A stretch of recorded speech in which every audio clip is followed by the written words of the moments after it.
Calendar की कोई भी एक तारीख, जैसे कि 10 फरवरी।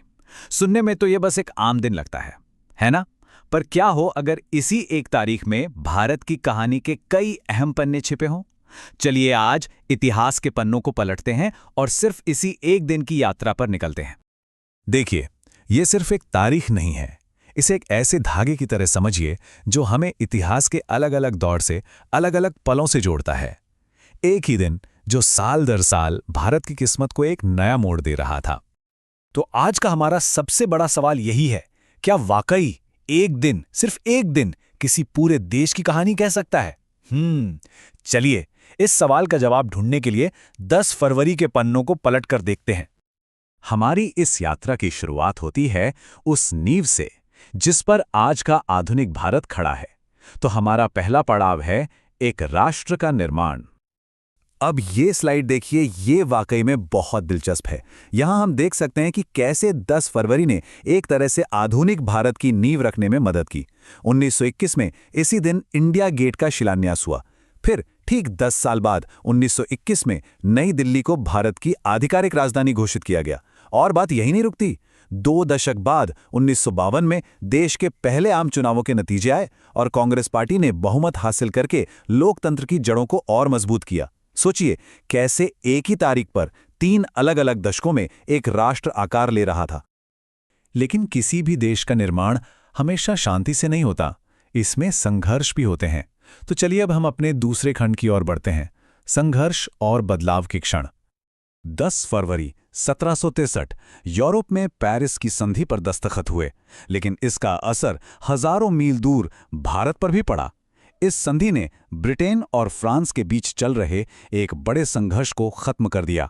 नतीजा, भारत में फ्रांसीसी प्रभाव लगभग खत्म हो गया और ब्रिटिश ईस्ट इंडिया कंपनी के लिए अपना दबदबा बढ़ाने का रास्ता एकदम साफ हो गया। और फिर साल 1818 में इसी दिन तीसरा और आखिरी एंग्लो मराठा युद्ध लड़ा गया। ये मराठा साम्राज्य के पतन और भारत में ब्रिटिश राज के विस्तार का एक बहुत ही निर्णायक पल था। एक शक्तिशाली भारतीय साम्राज्य का सूरज अस्त हो रहा था। इसके बाद 1846 में 10 फरवरी को सोभराओं की लड़ाई हुई। ये सिख साम्राज्य और ईस्ट इंडिया कंपनी के बीच एक जबरदस्त और भयंकर जंग थी।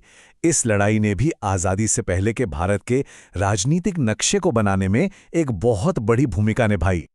लेकिन संघर्षों से आगे बढ़कर 10 फरवरी ने तरक्की और कामयाबियों के पल भी देखे हैं। तो आइए अब हमारे अगले पड़ाव पर चलते हैं, आधुनिक भारत के मील के पत्थर। 10 फरवरी 1927 ये एक ऐतिहासिक दिन था। JRD टाटा पायलट का लाइसेंस पाने वाले पहले भारतीय बने। ये सिर्फ उनकी अपनी एक उपलब्धि नहीं थी, बल्कि ये भारत के लिए एविएशन यानी विमानन के एक नए युग में एक बड़ी छलांग का प्रतीक था। और कामयाबियों का ये सिलसिला यही नहीं थमा। इसी दिन 1921 में महात्मा गांधी ने काशी विद्यापीठ का उद्घाटन किया। फिर 1948 में पुणे विश्वविद्यालय की स्थापना हुई, जिसने उच्च शिक्षा को और बढ़ावा दिया। और 2009 में महान शास्त्रीय गायक पंडित भीमसेन जोशी को देश के सबसे बड़े नागरिक सम्मान भारत रत्न से नवाजा गया। मतलब शिक्षा से लेकर कला तक ये दिन उपलब्धियों से भरा रहा है। इतिहास सिर्फ जीत और कामयाबियों का ही हिसाब नहीं रखता, इसमें दुख और हादसों के पल भी शामिल होते हैं। हमारा अगला खंड इसी के बारे में है, त्रासदी के पल। ये एक बहुत ही दुखद संयोग है, लेकिन 10 फरवरी 2 बार कुंभ मेले में हुई त्रासदियों का गवाह बना। 1996 में इलाहाबाद में कुंभ मेले के दौरान एक बहुत बड़ी भगदड़ हुई थी, और फिर 2013 में ठीक उसी तारीख को उसी जगह पर एक और भगदड़ हुई, जिसमें 36 लोगों की जान चली गई और कई लोग घायल हो गए। यह हमें याद दिलाता है कि इतिहास में गहरे दुख के दिन भी दर्ज हैं। तो हमने क्या देखा? एक ही तारीख 10 फरवरी, और उस पर राष्ट्र निर्माण, युद्ध, तरक्की और त्रासदी सबके निशान हैं। ये कोटेशन इसे बहुत खूबसूरती से बताता है।